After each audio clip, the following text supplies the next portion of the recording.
बिहार के गया में नक्सली हमले में 2 जवान शहीद हो गए जबकि 3 घायल हुए हैं। नक्सलियों ने घात लगाकर पेट्रोलिंग पार्टी पर हमला किया जिसमें सैफ के 2 जवान नवल किशोर और राजेंद्र शहीद हो गए। दिल्ली के बादली में मेट्रो लाइन की खुदाई के दौरान मिट्टी धंसने से एक मजदूर की मौत हो गई जबकि 2 मजदूर बुरी तरह जख्मी हो गए। पाकिस्तान ने एक बार फिर सीजफायर का उल्लंघन किया है। सीमा पार से जम्मू के पुंछ सेक्टर में भारी गोलाबारी की गई है। भारतीय सेना में भी जवान भी कार्रवाई करते हुए फायरिंग की। लखनऊ के गोमती नगर इलाके में एक इंजीनियर के घर में काम करने वाली लड़की की लाश मिली। इंजीनियर के घर वालों को लड़की को लेकर अस्पताल पहुंचे लेकिन उससे पहले उसकी मौत हो चुकी थी।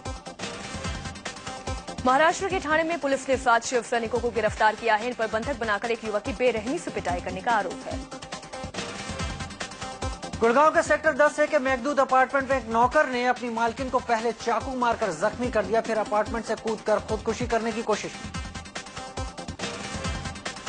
आसाराम की मुश्किलों का दौर जारी है। मध्य प्रदेश के मंदसौर में आसाराम के आश्रम को नोटिस देकर अतिक्रमण को हटाने को कहा गया है।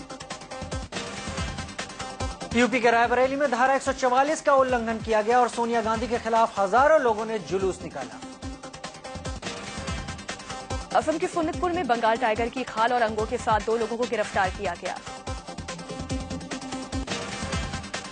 एनआरआई अनमोल मर्डर केस में दिल्ली पुलिस ने 6 लोगों को गिरफ्तार किया है। इनमें 4 अनमोल के दोस्त और 2 गार्ड्स हैं। भोपाल में जेट एयरवेज की फ्लाइट में एक लड़की से छेड़छाड़ का मामला सामने आया है। छेड़छाड़ का आरोप अशोक लेलैंड कंपनी के वाइस चेयरमैन अशोक कन पर लगा है। दिल्ली में फिर एक दरिंदगी का मामला सामने आया है। साउथ वेस्ट दिल्ली के नारायणा पार्क में 4 साल की एक बच्ची से रेप किया गया।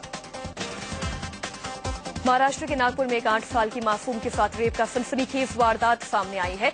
हैरानी की बात यह है कि रेप का आरोपी नाबालिग है। पुलिस ने आरोपी को गिरफ्तार कर मामले की जांच शुरू कर दी है।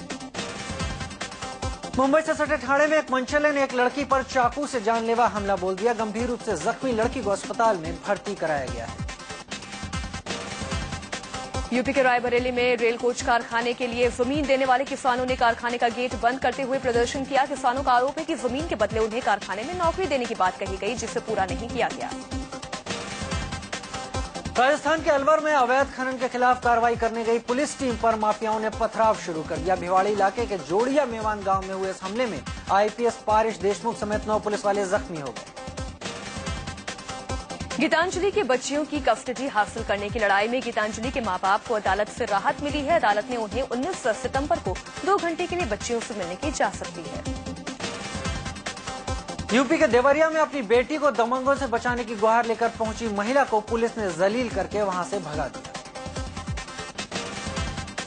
मथुरा में आयरन और ओडिन का गोली खाने की वजह से करीब 12 बच्चे बीमार पड़ गए। गोवर्धन प्राइमरी स्कूल में स्वास्थ्य विभाग की टीम ने बच्चों को आयरन और आयोडीन की ये गोलियां दी थी।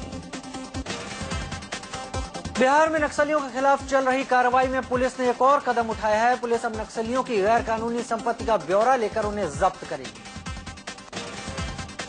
चुनाव नजदीक आते ही राजनीतिक गलियारों में टिकटों के लिए मारामारी शुरू हो गई है। मध्य प्रदेश के कई सामाजिक संगठनों और जातिगत राजनीति करने वालों के बोल पार्टियों के लिए कड़वे होते जा रहे हैं। प्याज एक बार फिर लोगों के आंसू निकाल रहा है। प्याज की कम आपूर्ति के कारण त्योहारों के मौसम में प्याज की कीमत रिकॉर्ड स्तर पर पहुंच गई है।